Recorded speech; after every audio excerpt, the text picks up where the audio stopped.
evening, ladies and gentlemen, Your Excellency.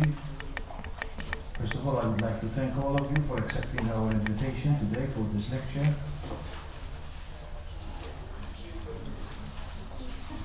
And I'll pass straight on to our guest speaker tonight, who is Mr. Marc Fromager.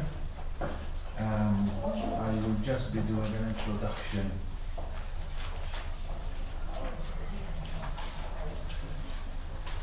So, welcome everyone to today's lecture on Christianity in the Middle East, which is being organized by the Malta Office of Aid to the Church in Need. I would like to thank His Excellency, Monsignor Paul Cremona, Archbishop Emeritus, who kindly accepted our invitation to preside this event. Special thanks goes to the management of the Corinthia Group, who has kindly sponsored this event. Thanks to our guest speaker from France, Marc Fromager, who, although he is in Malta on holiday, has very kindly agreed to give this lecture in spite of his many other commitments. Thank you all who have turned up today for accepting our invitation to attend this important event, which I am sure you will find extremely interesting and thought-provoking. The past 10 years have seen major political and social upheavals throughout the Middle East. As the hope of the Arab Spring gave way to the brutality, violence and terror of the ISIS invasion and the war in Syria, we could only watch in horror as thousands of people of all faiths were killed and millions forced to flee their homes in Syria and Iraq. That is why this lecture has been organized, to make people in Malta aware of what is really happening in the Middle East, particularly to Christians who have suffered and continue to suffer as they are caught up in the conflict. Our guest speaker tonight is Marc Fromager, a renowned scholar and author of numerous books and articles on the Middle East. His best-known work, War, Petroleum and Radicalism, Middle East Christians Caught in a Vice, Fromager looks back at the history and origins of the conflict that has been tearing Syria and Iraq apart for many years. He addresses the tensions around petroleum, which in all likelihood are the background of all of the wars in the region, and identifies the local and international reasons for the conflict in the Middle East. Marc Fromager is also the National Director of Aid to the Church in Need in France and Editor-in-Chief of the Church in the World magazine. Born in 1968 in Nouméa, father of 6 children, he lived abroad for many years and has worked for more than 20 years for the Church. As a frequent visitor to the Middle East, who has seen at first hand the devastation wrought by the years of conflict and met many victims of war and ISIS, few people know the situation on the ground better than Marc Fromager himself. I would now like to invite Marc to give us an account of his experience and insights into the situation in the Middle East, particularly as to how it affects the very survival of Christianity in the region. Marc.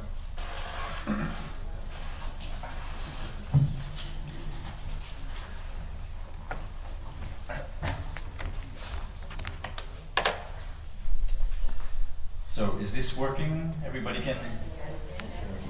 A bit higher. So, thank you very much for being here in this warm summer evening. I hope you'll understand me because English is not my native language. As I said during the inauguration of the ACN Malta office a few years ago, I'm really sad that Napoleon wasn't able to stay a bit longer. You would be speaking French and it would be easier for me. I actually met a sister and she spoke French very well and she asked me to speak French tonight, but I'm not sure Stephen will agree.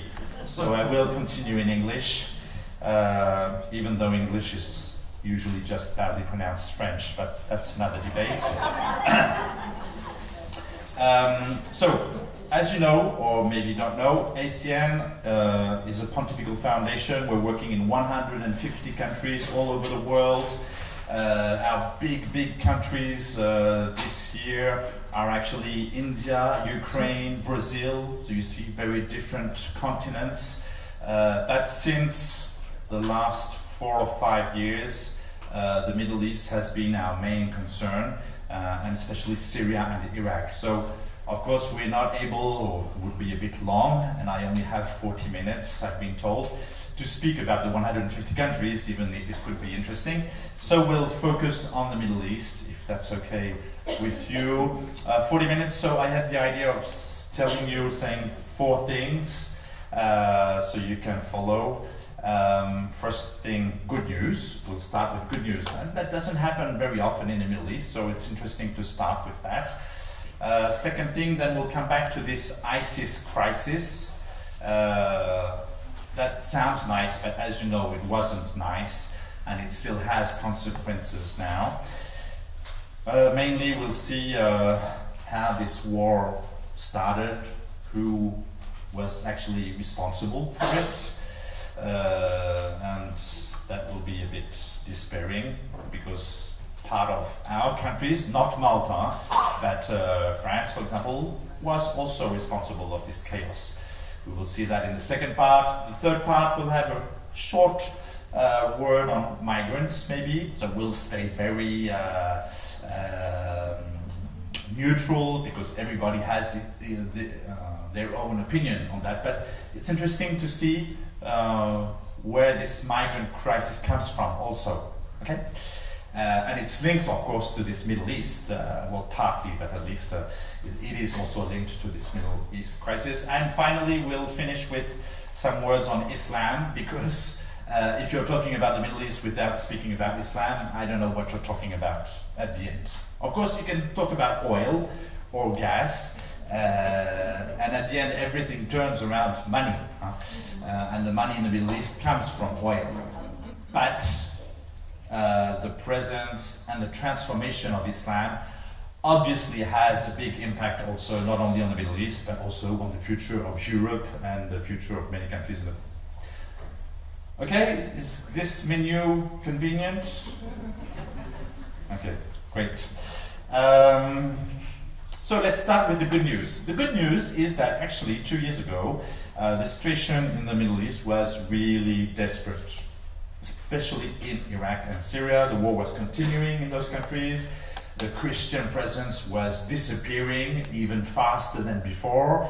And as you know, it's not only the Christians that are suffering in the Middle East, the whole population is suffering, even the Muslims. As I said just a few minutes ago to the television, most of the victims of terrorist attacks in Iraq, for example, are Muslims. Okay, they are killed by other Muslims, but they are the most numerous, you see.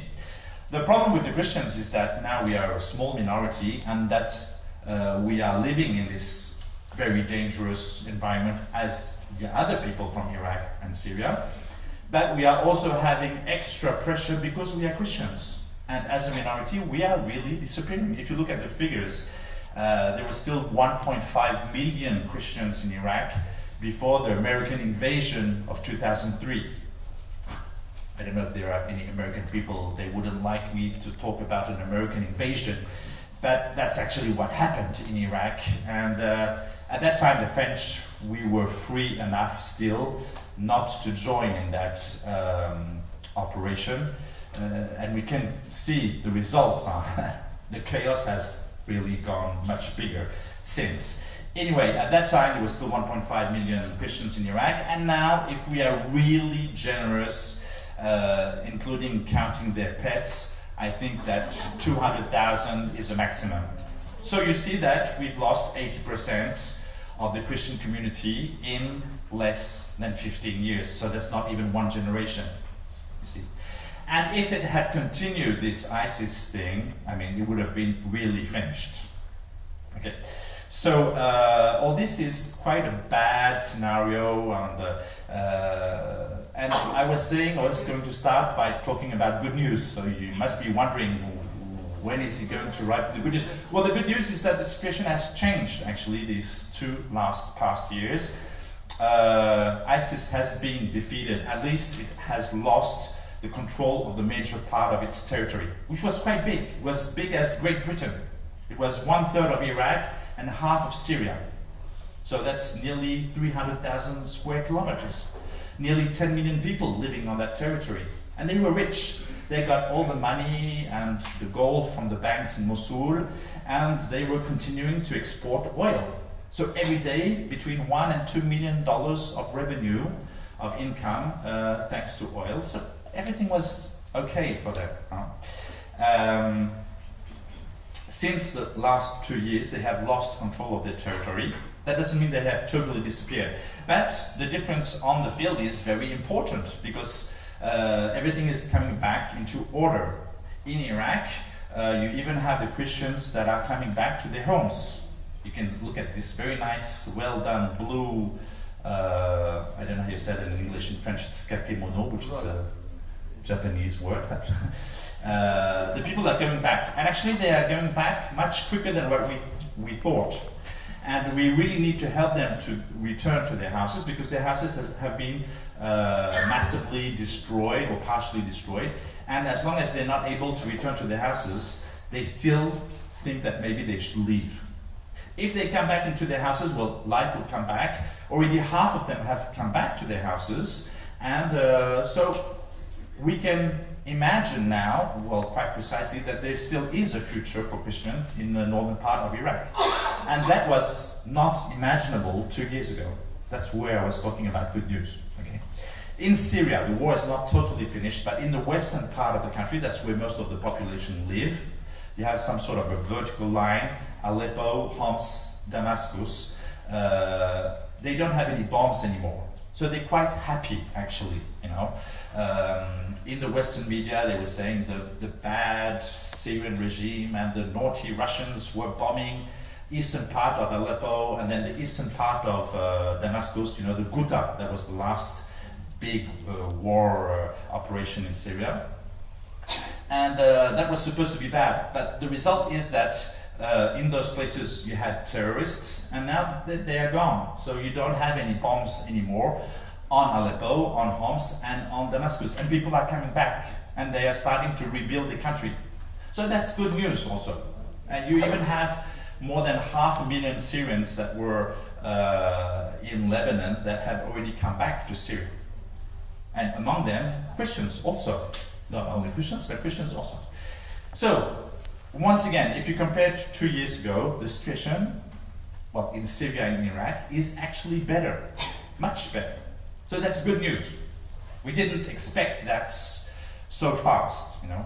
We did imagine that one day war will be over somehow, but we didn't imagine that it would be so fast and so effective, and that the people are coming back and rebuilding. Okay? That was a nice part of today's lecture. Now, no, we will still have good news at the end. Don't worry. I hope, if I don't forget. Second part, what happened? What was this ISIS crisis about?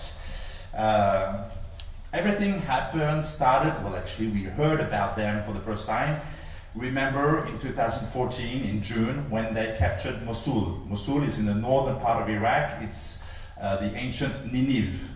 Nineveh, you know, if you read the Bible, it's this place where already the people were tiring God like thousands of years ago, you know. And God is so sick of these people that finally he says, I'm going to destroy these people. But before I destroy them, I will send a prophet, Jonas. And this guy doesn't want to go there because he knows that these people are terrible, you know. So he runs away to the sea. And I've been to Iraq, Stephen just said, and I'm going next week, actually, again.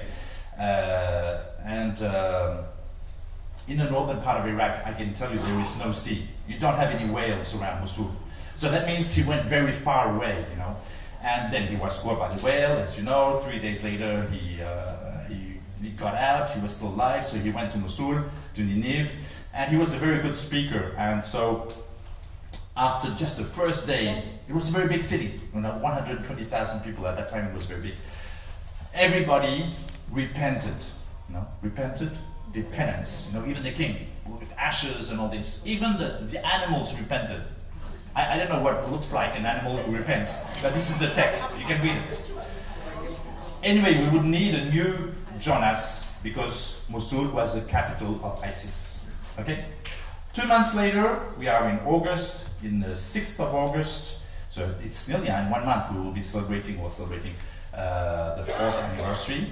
ISIS captures the whole region around Mosul, which is the plain of Nineveh.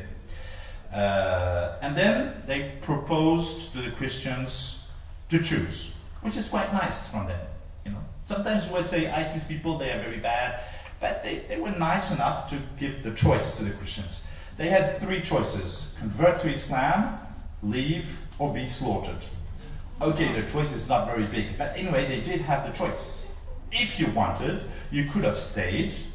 You kept your house, you kept your job, you even had a big financial reward. Oh, of course, you had to abandon Jesus and become Muslim. But you had the choice. Otherwise, you had to leave quite quickly and abandon everything, lose everything. And this is what they did. This is a testimony of our brothers and sisters in the Middle East. They preferred abandoning everything, and also still with the threat of being killed, because they already knew that these ISIS people were crazy, you know. And they left, not very far from there, 50 kilometers away, in the Iraqi Kurdistan, where they were more or less protected, but nothing was done for them. And that's where we started helping them, because they had lost everything. So, just to give you one figure, I'm not going to talk much about ACN because it's not the subject, but since August 2014, so it's not even 4 years yet, we've already spent 40 million euros just to help those Christians in the northern part of Iraq to survive. Okay, especially 3 things: food baskets, monthly food baskets of 50 euros per family. Okay, what do you do with 50 euros? It's not much, it's not enough, but it's a help. You could say, okay, we could have done a bit more maybe, but the problem is 125,000 Christians left. That's about 25,000 families. 25,000 families times 50 euros, that's 1,250,000 euros each month since 4 years, just for food. Then we had to find them a shelter. They didn't have anything. So we built villages in like caravans, and we also rented apartments for 5,000 families. Each month we pay the rent. And finally we built schools for their children, so maybe they could have some sort of future. Since then we have been helping them to survive. This is only for Iraq. We've done the same thing for Syria. And now we are still spending a lot of money to rebuild their houses, and there's some sort of emergency here, because if we don't manage to do that before winter, then they'll be gone. Okay. So these ISIS guys, they took Mosul, they took the plain of Nineveh, and suddenly they became very powerful. As I said before, they had this big territory, 1/3 of Iraq and half of Syria. Where do they come from? In the beginning, they are Iraqi soldiers. Okay. They never accepted the American occupation of Iraq. But the Americans, even if they didn't control everything, they were strong enough to keep these groups sort of under control. Then everything changed with the beginning of the war in Syria in 2011. Very quickly, the Syrian government lost the control of the northeastern part of Syria. That's the border of Iraq and Turkey. And it's a desert. And that's where all the rebels started grouping. And then you had mercenaries coming from 120 different countries. You had everybody up there, except from Malta, I hope. I don't know about that. But you have French people, you have Italian people, you have people from Russia, you have people from Sudan, from Australia, from wherever. Like nearly more than half of the different countries of the world, they are there, mercenaries. Mercenaries don't fight for free, you know. They fight because they get money. So all these people arrived to fight because they were getting weapons and money. And so you had different groups, small groups, big groups. The 2 biggest groups that emerged, ISIS, and then the Al-Nusra Front, which is the Syrian branch of Al-Qaeda. Okay? First of all, they worked together, then they separated because they were strong enough. ISIS took the city of Raqqa in Syria as its Syrian capital in 2013, and in 2014 they just crossed the border, not very far, Raqqa to Mosul, 500 kilometers. Okay, for Malta, 500 kilometers is a lot. For France, it's like going to the beach or something. And you don't have any traffic jams between Mosul and Raqqa. And that's how they got this enormous power. Okay? Next question. I just told you that all these people had received a lot of money and weapons. So from who? And that's where it starts getting a bit sad. Actually, there was this international coalition of countries who were interested in getting rid of Bashar al-Assad, the Syrian president. I'm not saying it's good or not good, this guy. Huh? It's just not the question. The question is, we managed to destroy this country. Out of a population of 22 million people, you have 14 million people who lost their homes. That means 2/3 of the population. 500,000 dead. And, well, the war isn't finished yet. And this is only for Syria. But this war had as an effect this strengthening of ISIS, which then got onto Iraq. So this enormous crisis was because a few countries had decided together to destroy Syria. Okay? You have local countries like Saudi Arabia, Qatar, and Turkey. And then you have Western countries like the US, Great Britain, and France. We all worked together. Saudi Arabia and Qatar, they have the money. And we have the weapons. So we gave weapons, paid, of course. We're not going to give them for free, by Saudi Arabia and Qatar. And this is how it happened. The whole thing. I'm not inventing things. You can find this anywhere. Even the French government, they admit that they sent weapons to these people.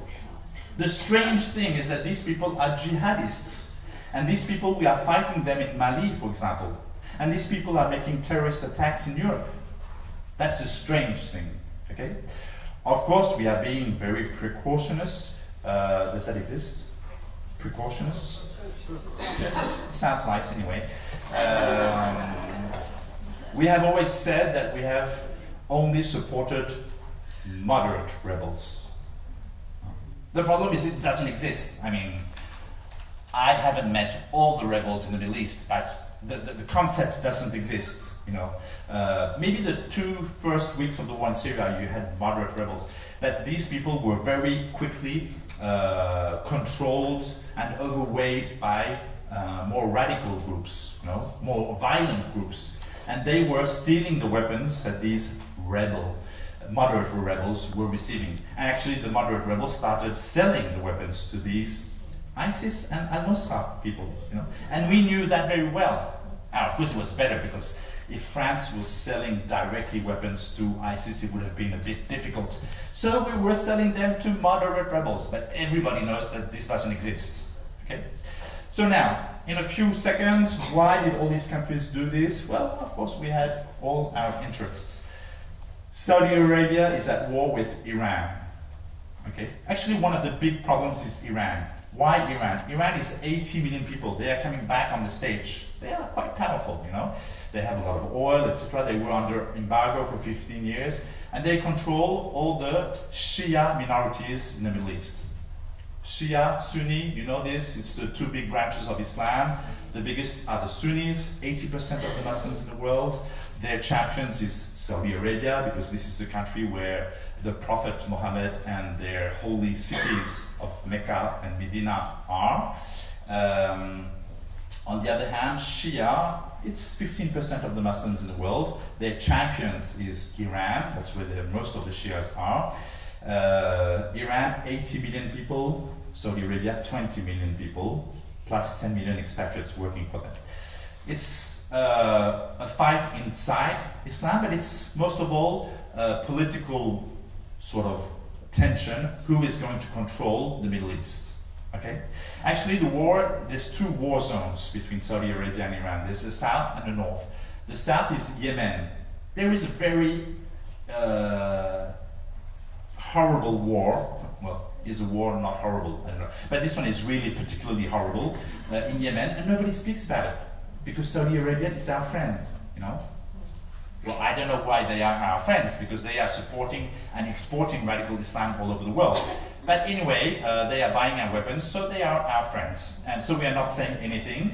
But there's more than 8 million people starving to death in Yemen, and nobody cares. Right? The northern war zone is more interesting. It was this sort of, we should need a map, but you know the Middle East, I suppose, very well. This sort of horizontal line going from the Mediterranean to Iran. You have Lebanon, Syria, Iraq, and Iran. Actually, Iran is controlling everything now here. And so it's like a cover on top of the Arabic Peninsula. And so the Arabic Peninsula, Saudi Arabia, they don't like this. You know? And they want to weaken Iran. And they cannot weaken Iran directly. They cannot weaken Iraq directly, even though now Iran is controlling Iraq. That's the funny thing about this American war on Iraq, you know. We gave the power to Iran, which are their ancestral enemies from ever, you know. But anyway, that's another story. They control Syria because Bashar al-Assad is Alawite, and that's a Shia minority. And they control more or less Lebanon because 1/3 of the population is Shiites, the Hezbollah. Okay? And so the weak point of this line was Syria, because Syria, the majority of the population is Sunni. So the idea of Saudi Arabia was to support a Sunni rebellion, ISIS, they are Sunni, to take the power in Damascus, and they would have broken this line and weakened Iran. Okay? Iran is also an enemy of Israel. Okay? So everybody really agreed with this project to weaken Iran. Then that's political. You have economical reasons also. And then that's where you get back to oil and gas. Qatar is rich of gas. They wanted to build a pipeline going to Europe. We are the biggest consumers of the region. But Syria didn't accept it because they preferred to buy Iranian gas. This decision was made on the 24th of July 2011, and 3 days later, l'Armée syrienne de libération, the Liberation Army of Syria, this is the rebels, was created, entirely paid by Qatar. So you see, it's not a coincidence. So the war actually started for a question of gas and also oil. You know, today in Syria you have 20 military bases, American bases. They are exactly there where the oil is in Syria. But I suppose it's a coincidence. Let's continue. Turkey, they were involved. All the mercenaries and the weapons arrived to ISIS through Turkey. And the oil sold by ISIS went through Turkey also. Now the question, why did the Western countries accept this project? Well, it seems that the US wanted to change the map of the Middle East. They don't like these big countries. You know, we have been trying to defeat Iraq since a few decades, and now since 7 years, all these countries have been trying to destroy Syria, and we haven't managed yet. Well, we did do a good job because all these people died and had to leave their homes, but we didn't succeed, actually. It would be much better if we had little territories separated by your ethnic or your religion. And this is their plan, you know. And I haven't got time to develop this, but you have American maps of 2004 where you can see a new region in the Middle East. It's called Sunnistan. So that's the country of the Sunnis. And it's half of Syria and 1/3 of Iraq. And it's exactly the territory that ISIS controlled 10 years later. So 10 years before ISIS even started to exist, their map was already existing. See? So at one stage you can say, all this is really chaotic, these people are not able to live together. Okay, maybe, but we really help them not to be able to live together. Why did France and Great Britain follow? Well, the only explanation is that today we are just obeying and following the US. And the second thing is that we want to be the best friends of the world with Saudi Arabia and Qatar. Why? Because we are broke, we need cash. And these people are very rich. We need their money, we need them to buy our weapons. We need them to invest in our countries. We need them to buy our debts. So that's certainly the most plausible explanation of why we all gathered into this project of destroying Syria. Finally, it didn't happen. Yes? I was going to tell you left out one other thing. They wanted to prevent Russia from passing a pipeline. Yeah, of course. Yeah, I haven't got time to develop everything, but That's why they destroyed Syria. You have to stop Russia from passing the pipeline. Incidentally, which would have started from Iran. The final idea is anyway to get really the Europeans separated from Russia. So at the end we will have to buy American gas because they don't know what to do with it. Of course it will be much more expensive for us, and we don't know why that would be a good idea for us, but it's a good idea for the US anyway. But you're right to say that at the end it comes always back to oil and gas, to money. And but I'm going a bit quick because I only have like 15 minutes left.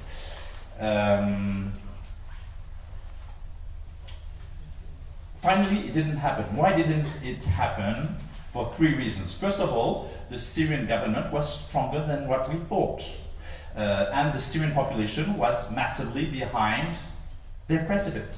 Once again, I'm not saying that the president is good or not good.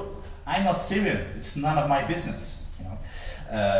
Okay, maybe I could say it's some of my business because it's not a democracy, but in that case, why aren't we invading China? China isn't a democracy neither. Why aren't we invading Saudi Arabia? That's not a democracy. I mean, if you take the list of the countries who are not a democracy, I mean, it's more than half of the countries of the world. So we haven't finished if this is the only explanation.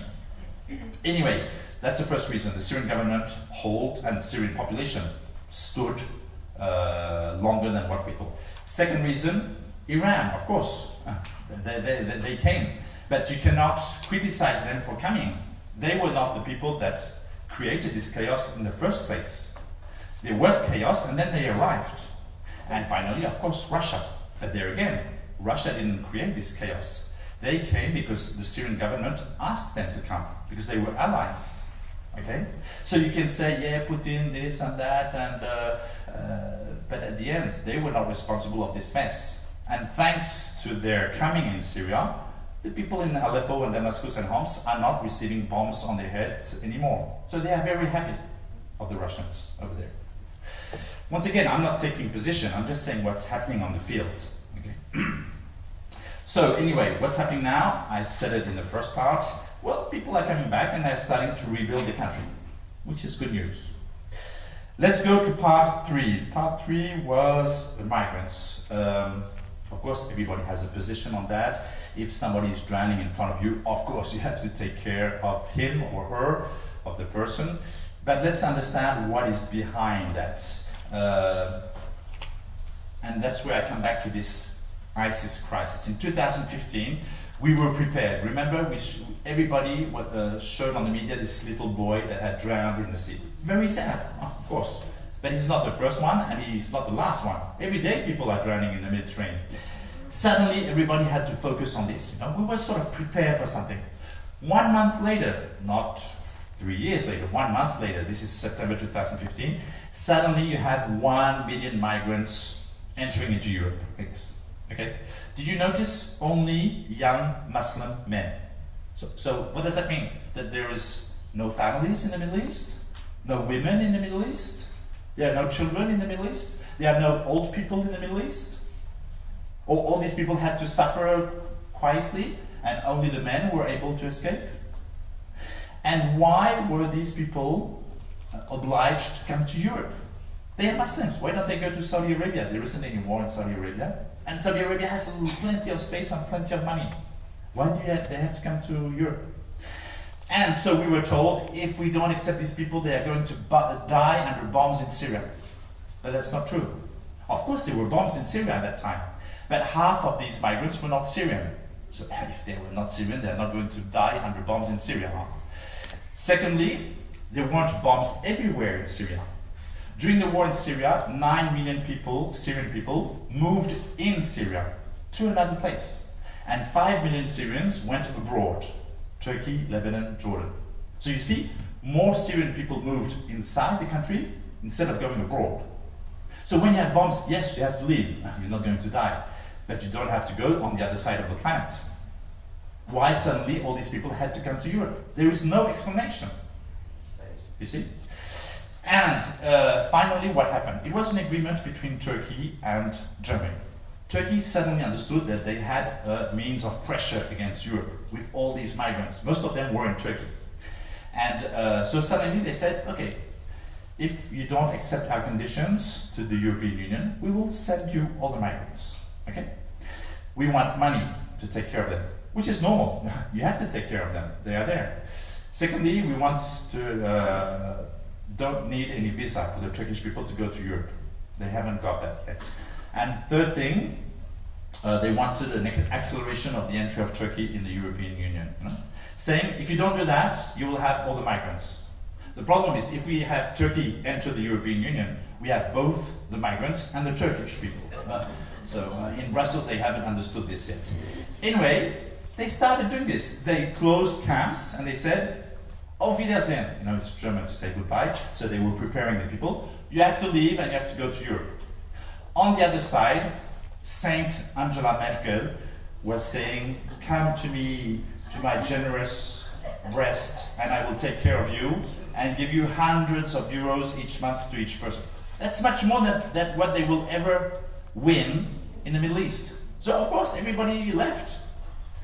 Why did Angela do that? By philanthropy? No, of course. It's because Europe is a suiciding continent, and especially Germany. They need labor force, and they know that in 10 years, if they don't have people to take care of all the old retired people in Germany, even the industry will shut down.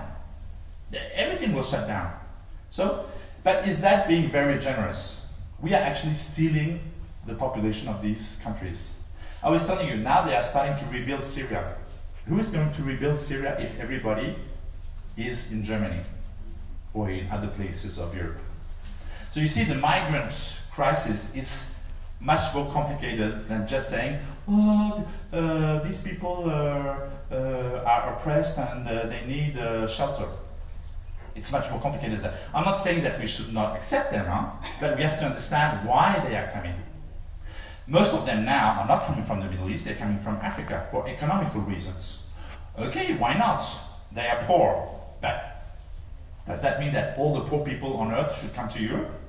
Where do you put the limits? Are you only going to accept the people who have managed, because they managed to get quite a lot of money, it's at least 3,000 euros, to get on a boat, and suddenly these people are allowed to arrive in Europe? What about all the other poor people in Africa who are even poorer because they haven't managed to get 3,000 euros to get on the boat? Why aren't we sending planes to go to Africa to get all the people out of Africa? And out of Asia. So many poor people in Asia. 1.3 billion people in India only. 75% are under poor. Does it exist? Poorer than poor. Okay, let's go and get 800 million Indians. Why not? Where do you put the limit? See? Why don't we take care about Congo? Congo, 6 million people killed in the last 20 years. Who cares? They are black people. Starve. Of course, we have very big economic interests over there. Everybody has a piece of Congo in its pocket. The cell phones, you know, you have coltan, all these rare minerals. So these people can die, we don't care. We have other interests. You see? So why suddenly we should accept these migrants that are coming, and without also understanding that behind you have really big mafias that are making a lot of money on them. A lot of money, much more money than on drugs. You want to support this initiative of these criminals getting very, very rich? Okay, why not? Once again, I'm not saying that we should not do something for these people, but we have to understand the reasons behind, you see? Like in this war in the Middle East, it's not only, yeah, Christians are suffering all the time. Okay, why? Actually, we are partly responsible for that. You know, we make big declarations. Yes, we are going to welcome the Christians of the Middle East, blah, blah. Not only we didn't do anything, the French government, I think, gave 3 or 4 visas since the beginning of the crisis. So a lot of speaking, but nothing done. And even worse than nothing done, we helped them disappear from the Middle East by sending weapons to the jihadists. Now I finish. Everybody's okay? You want to pause or something, a drink, or... Okay, in a few minutes. Islam. Just to finish the third part. It's interesting to analyze and to understand what happened. Why? Because on one hand, it's quite despairing. So we were partly responsible of this chaos. But on the other hand, it gives hope also. Because, you know, at one stage, when you study the Middle East and you go there, at one stage you think these people are never going to be able to live together. You know, they are always fighting, they are always at war. But once you understand it's not only their fault, It's also their fault. Huh? But not only their fault, we have interfered, and that has helped the chaos over there. Actually, you regain some sort of hope because you say, hey, these people will maybe be able to live together one day if we stop interfering. You see? If you go back only 50 years from now in the Middle East, people were living together. In Syria, people were Syrians before being Muslims or Christians. And actually in Syria, the communities were living together quite well. Okay, in other countries it was a bit more complicated. And since the arrival of Islam 14 centuries ago, there has been a pressure on Christians, of course. I'm not denying that. And most, 99.9% of the Muslims in the Middle East have Christian ancestors who have, generation after generation, finished by converting to Islam because they are sick of the pressure. You've had massacres, pogroms from time to time, but it wasn't the normal situation. But you had this second-class citizenship for non-Muslims in a Muslim country. And after a few generations, you get sick of it. So you finish by converting to Islam. This is what's going to happen to Europe soon. Huh? So it's interesting to understand the concept. But you had ups and downs. And once again, in the middle of the 20th century, relations were okay. Still. Suddenly was this radicalization of Islam that started in Iran at the end of the 70s, and then the Sunni world, especially Saudi Arabia, reacted by also radicalizing, and that's where we are now. The big problem of the Middle East, but not only the Middle East, is the radicalization of Islam.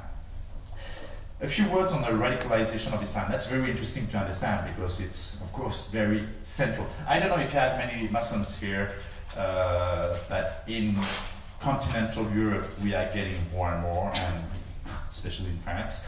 So for us it's a major issue. Huh?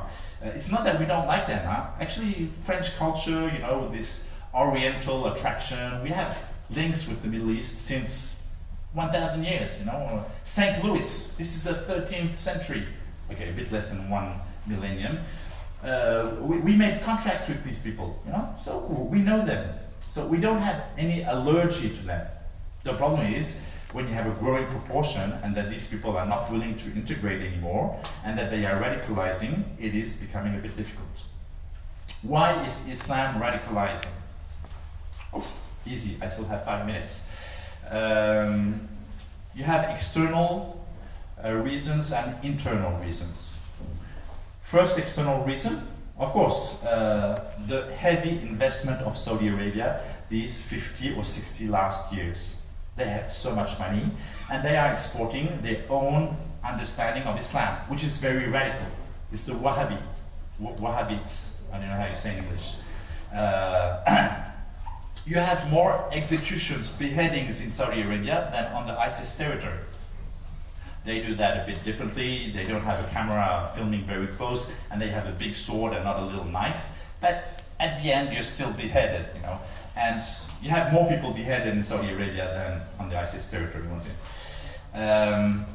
They have been exporting massively the radical Islam all over the world since 50 or 60 years. And slowly it has replaced the traditional forms of practice of Islam where it existed in Senegal, in Bosnia, in Morocco, in Indonesia. They had a different practice of Islam. It was more enculturation with the local people. I'm not saying everything was perfect, but they were living together. Now, more and more they are becoming radical because they are receiving all this money from Saudi Arabia and more recently from Qatar, and it has changed their way of practicing Islam in all these countries. This is the first external reason. The second external reason, once again, we find the West, especially the US. The US are always playing this game of supporting radical Islam. They supported Taliban in Afghanistan against the Russians. They supported the radical Islam in ex-Yugoslavia to create Kosovo, which was a defeat for Russia, once again. They were behind Morsi, the Muslim Brotherhood president in Egypt, which was willing to increase the power of Sharia, the Islamic law on Egypt. It's already very strong. They were behind ISIS also, as I already said. They are always playing this game, and we are playing it also now. unfortunately. So we also have a part of responsibility in this radicalization of Islam. Why are we doing this? We are completely crazy.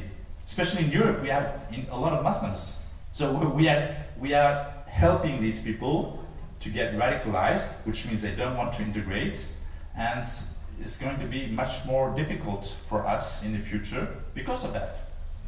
The US can play this game because the Middle East is far from them. As I often say, we could have supported this ISIS thing in Papua New Guinea. I don't have anything against Papua New Guinea, but at least it's far. The Middle East is close. These people came by foot. We are burning the house of our neighbors. It's stupid because we are going to burn also. So these are the external reasons for the radicalization of Islam. Internal reasons are even more interesting. Why is Islam radicalizing? Actually, because it's in a deep crisis. We often get the idea that Islam is very strong, even demographically it is growing, but actually it's in a very, very big, deep crisis. First crisis towards modernity. They know very well that they are completely disconnected. They haven't invented anything in 1,000 years. Nothing. Not the iPhones, not the planes, not electricity, nothing. Not even the oil. I don't know why God put so much oil underneath their feet. But anyway, I have an idea, but it will be too long. And they know that. But in the beginning of Islam, they were quite creative, If you take the 7th century, okay, this creativity wasn't coming from them, but they were able to take the cultural richness of all the countries that they submitted, And so they took the mathematics from the Indians, they took the philosophy and the medicine from the Greeks, from the antiquity, all this having been translated into Arabic by Christian monks, which means that it doesn't come from them. And so they are a bit depressed, They know, hey, how come this is happening to us? The only way of recovering the strength and the glory that we had in the 7th century, where we conquered half of the world, is to come back to our roots. And that's what radical means, the roots, And so we have to do exactly what the first community of Muslims were doing on the 7th century. So we have to imitate also the Prophet, Muhammad, And this is what they're doing in radicalizing, Salafist, if you already heard this word. Salaf means the ancestors, the first disciples of the Prophet. So they're doing exactly the same thing. The same beard, the same way of getting dressed, the same way of treating women, Muhammad's favorite wife was Aisha, married at 6 and, how do you say in English? Consumed? No, that's not a good word.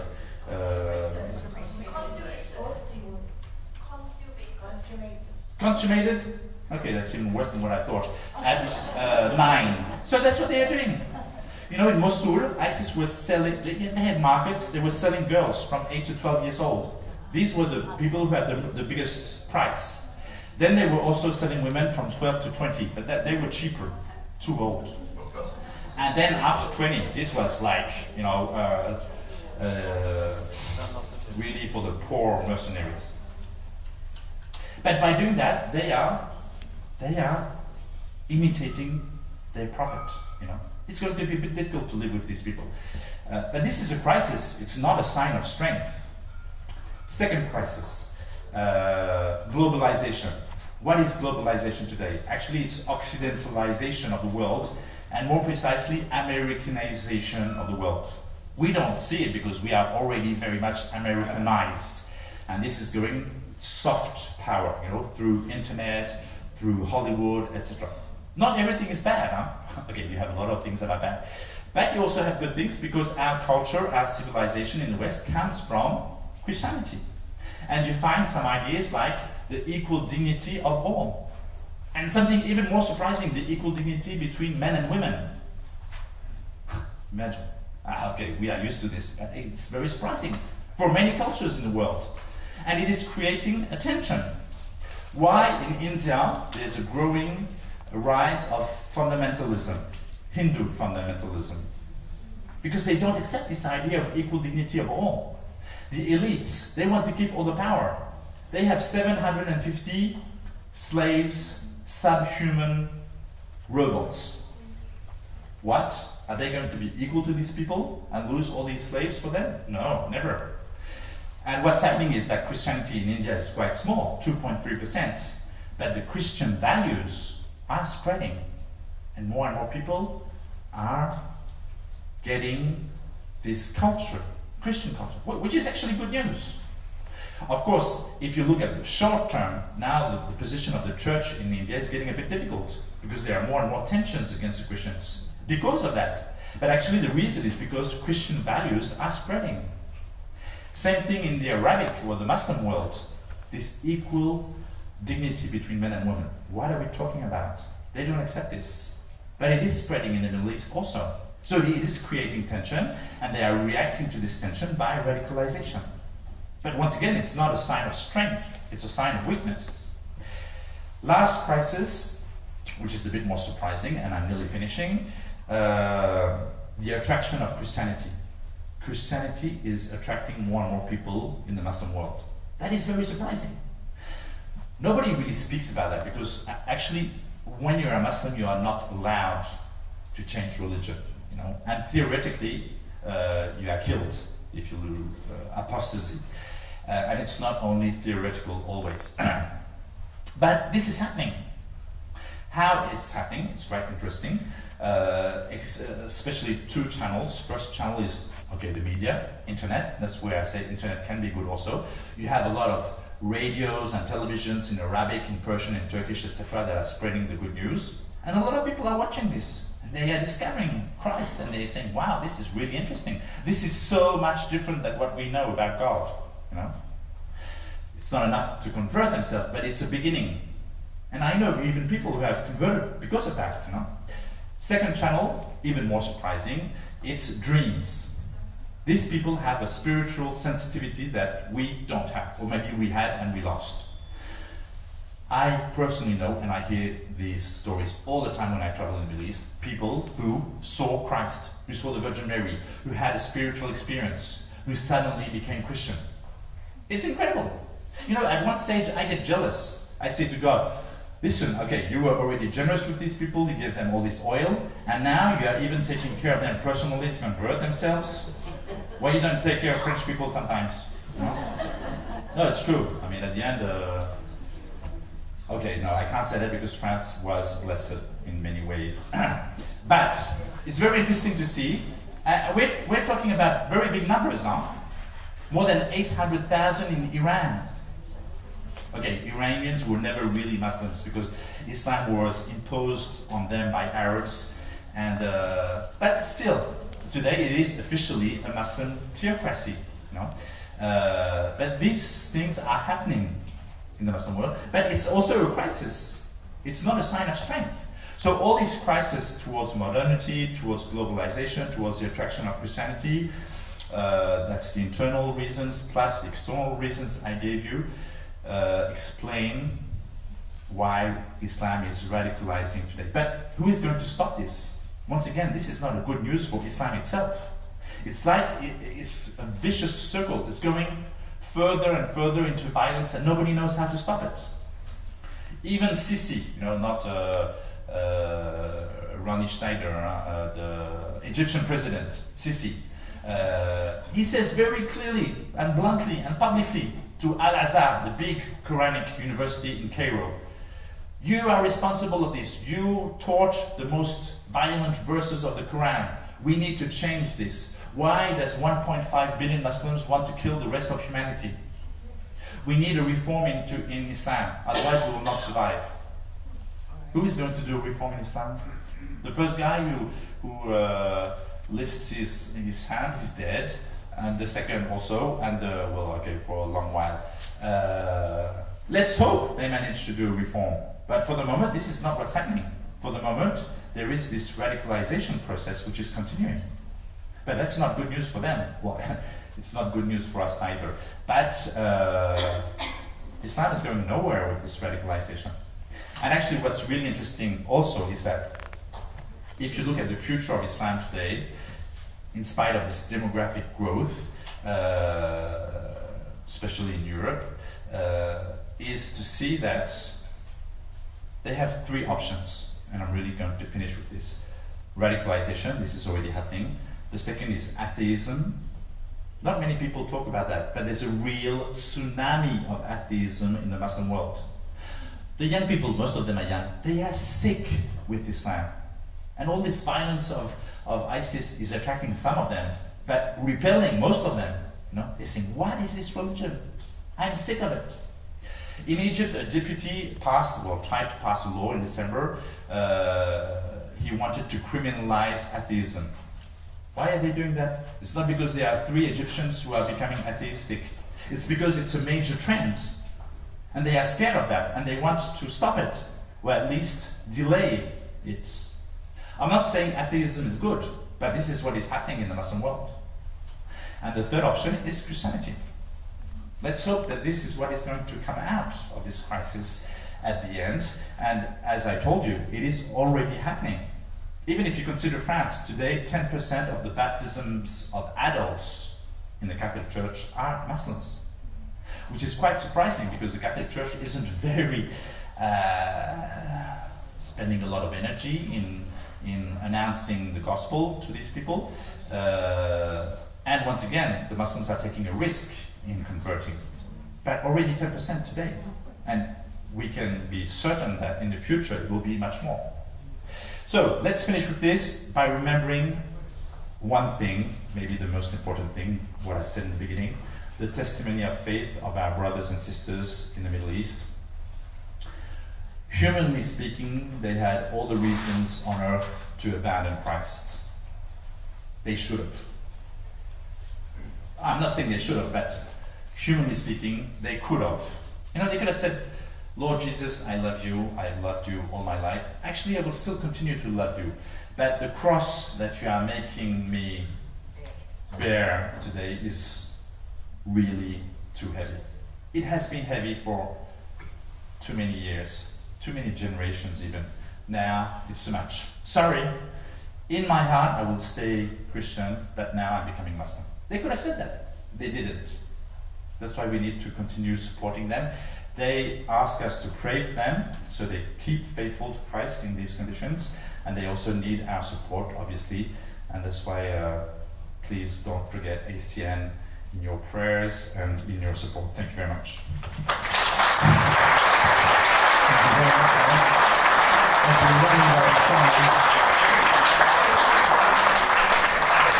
I now ask Reverend Professor Monsignor Hector Sherry to give us his reflection on it.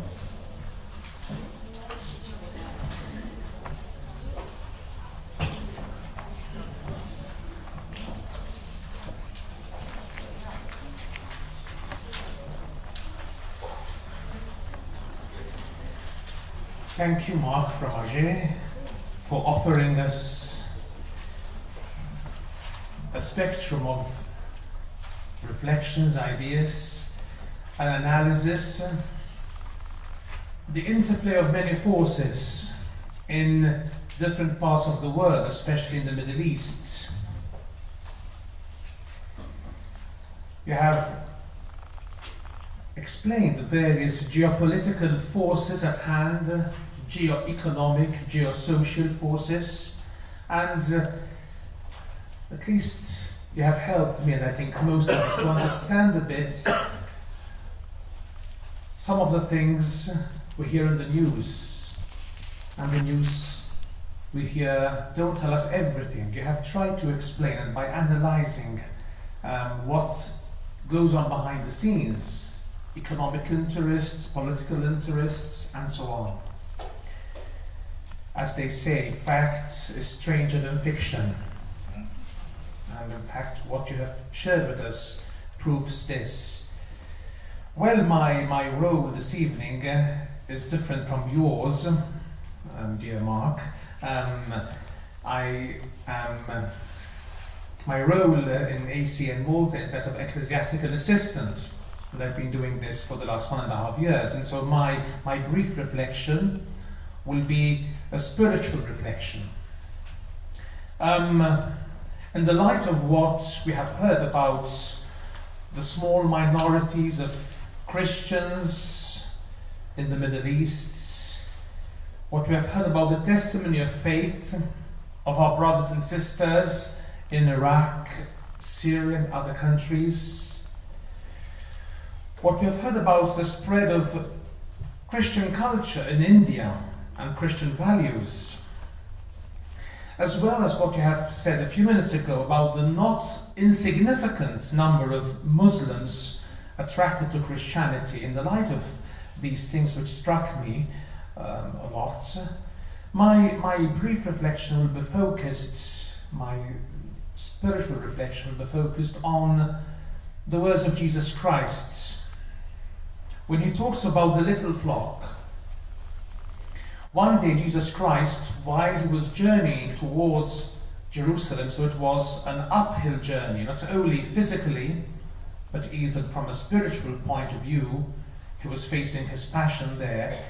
So on the uphill journey toward Jerusalem, he once said, "Fear not, little flock, for it is your Father's good pleasure to give you the kingdom." You find this text in Luke chapter 12, verse 32. Fear not, little flock. And in the light of what we have heard,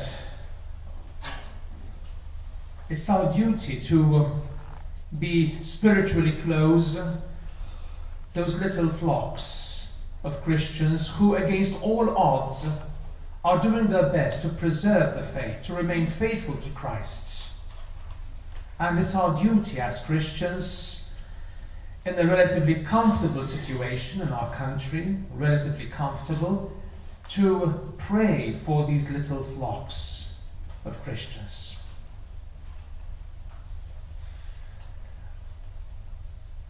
A little flock may feel threatened.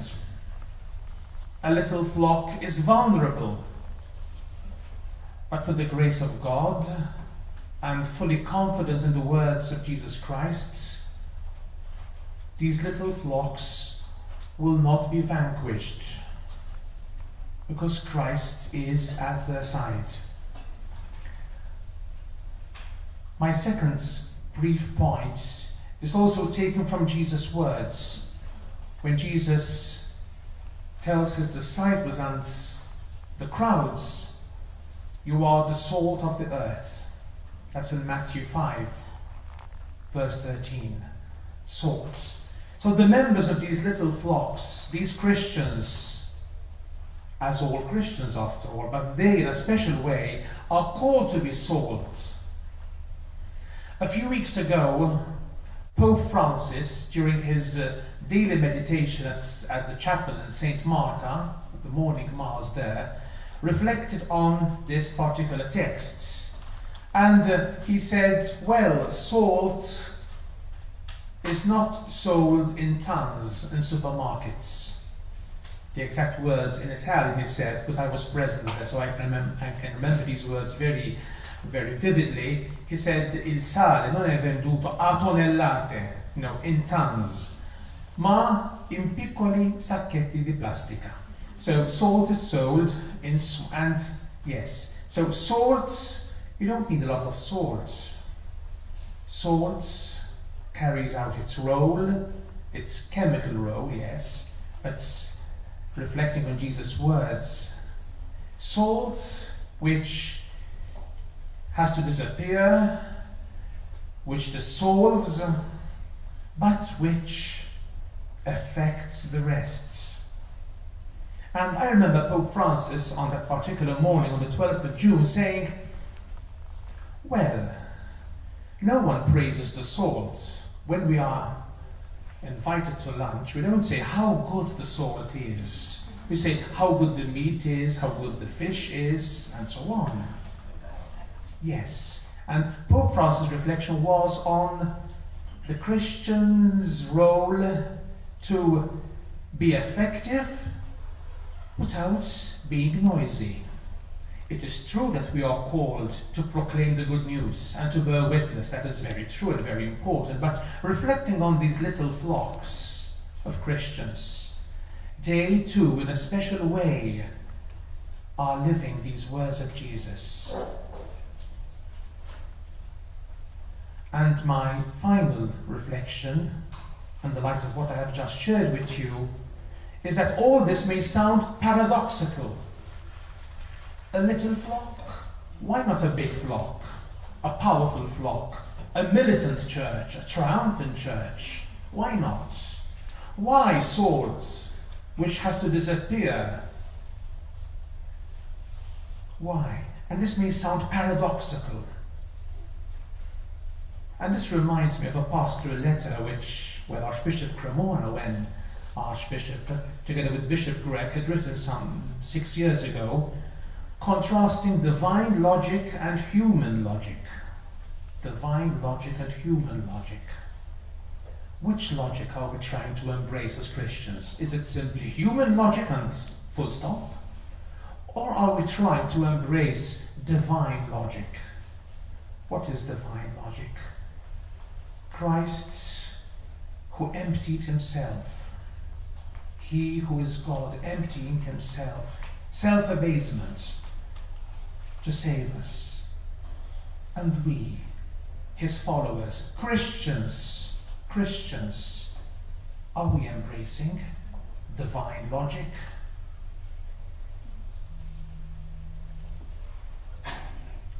And so what I would like to really conclude with are these few words to remind you, these key words. The little flock, we are called to support in these other countries. Salt of the earth and divine logic. Yes, suffering Christians all over the world certainly contribute to the holiness of the church. Yes, the church becomes more holy not only because of great and wonderful sermons or wonderful documents written by popes or bishops, but the church becomes holy through the silent suffering of Christians all over the world. And this is indeed, my friends, divine logic.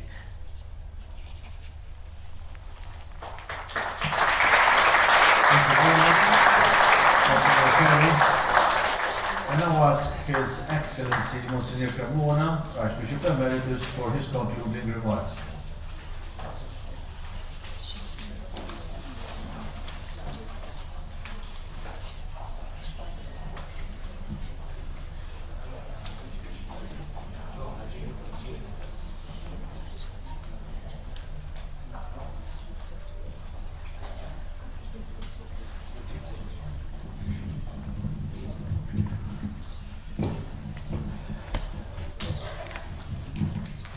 First of all, thanks, Mark.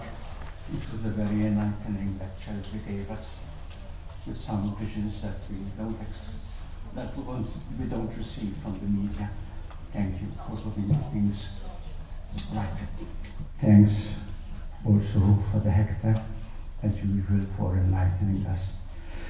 What I wanted to share with you is that the beginning of all this violence that we find in Genesis. And it began, first of all, with God giving us this beautiful world that we have. Unfortunately, sometimes I reflect, what have we done with this world? Our Lord, in his love, must be so very much disappointed that we have put this beautiful world, humanity, to waste. And all this began from the heart of two persons, Adam and Eve, and was the first act of violence. It began internally from pride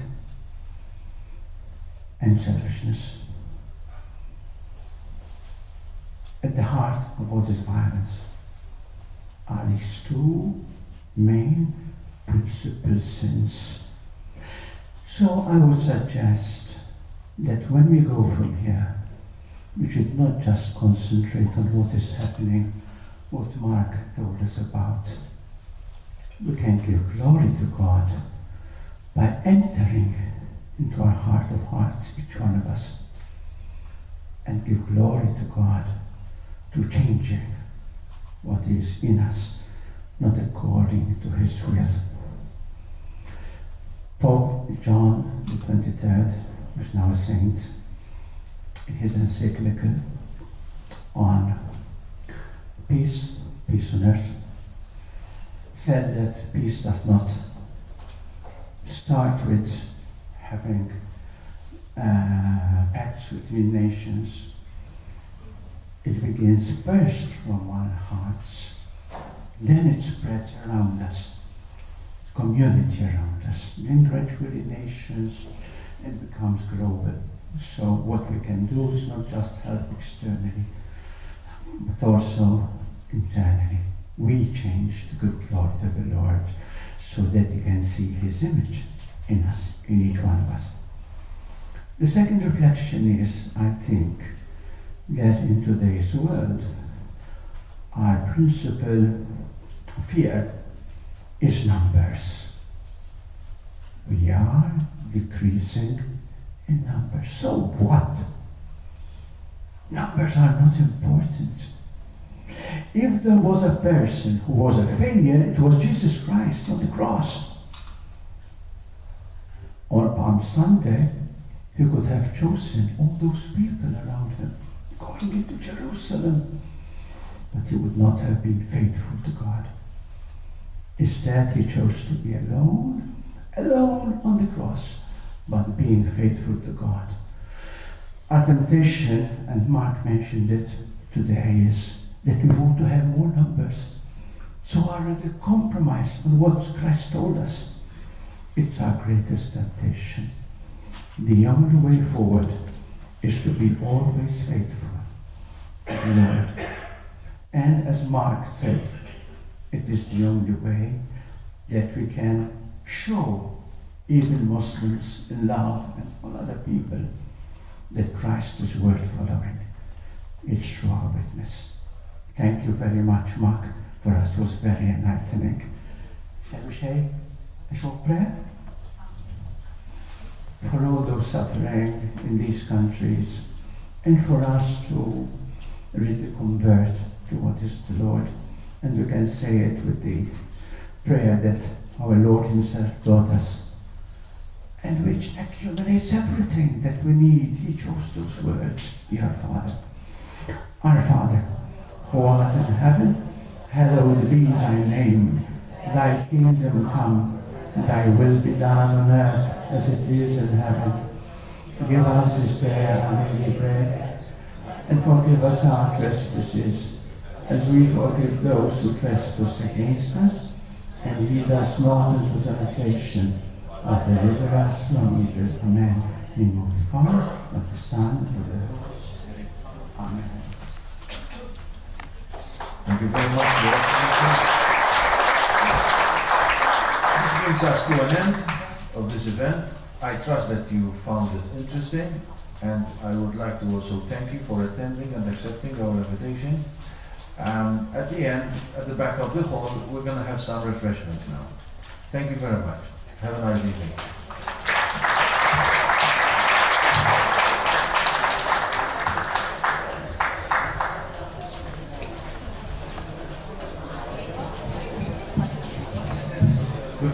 Before I just remembered that today happens to be today, the 2nd of July, Father Hector is commemorating his 25th anniversary of his priesthood. On behalf of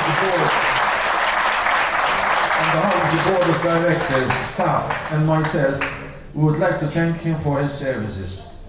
May I present him with a book named The Secret of Kells. This is a 1,200-year-old copy of the Gospel. It's the centerpiece of an exhibition which attracts around 900,000 visitors to Trinity College in Dublin every year. We assure you of our prayers. Thank you very much.